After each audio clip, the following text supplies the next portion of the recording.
প্রিয় দর্শক, এবার লোকসভা ভোটের আগেই বড়সড় ভাঙন সিপিএমের। সিপিএম ছেড়ে তৃণমূলে যোগদান দিয়েছেন মুর্শিদাবাদের একজন সিপিএমের জয় প্রার্থী। তৃণমূলে যোগদান দিয়েছে নাকি আমরা যতটা জানতে পেরেছি যে এই সিপিএমের প্রার্থী জয় প্রার্থী নাকি সিপিএমের থেকে কোনো কাজকাম করতে পারছে না বলে ইনি তৃণমূলে যোগদান দিয়েছে।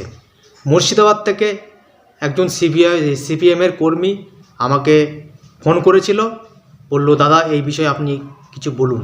সিপিএমের কর্মী আমাকে ফোন করেছিল যে দাদা আপনি কিছু বলুন এই বিষয়ে। সেই সিপিএমের কর্মী আমাকে কি বলেছেন আপনি জানেন? বলছেন আমরা এনাকে বিশ্বাস করে ভালোবেসে আমরা এনাকে ভোট দিয়ে জয়যুক্ত করেছিলাম, আজকে আমাদের মনটা ভেঙে গেল, মন ভেঙে দিল যে আমাদের সাথে কি বিশ্বাসঘাতক করলো। আমরা এটা কোনো দিন ভাবিনি যে ইনি আমাদের সাথে বিশ্বাসঘাতক করবে।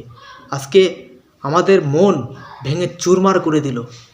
আজকে জয়যুক্ত করলাম যাকে, সেই আজকে শাসক দলের কাছে বিক্রি হয়ে গেল, আমাদের মন ভেঙে গেল। আমি এই বিষয়ে দু একটা কথা বলতে চাই। যাকে তাকে দাঁড় করিয়ে দিলে এমনটাই হয়, সে বিশ্বাসঘাতকই করে সব মানুষের সাথে। যেমন সাগরদিঘিতে বাইরন বিশ্বাস, সে কিন্তু মানুষের সাথে বিশ্বাসঘাতক করলো। বাইরন বিশ্বাসের মতন কিন্তু এই সিপিএমের জয় প্রার্থীও বিশ্বাসঘাতক করেছে। যাকে তাকে দাঁড় করিয়ে দিলে এমনটাই হয়। মনে দুঃখ কষ্ট রেখে কোনো লাভ নেই ভাই।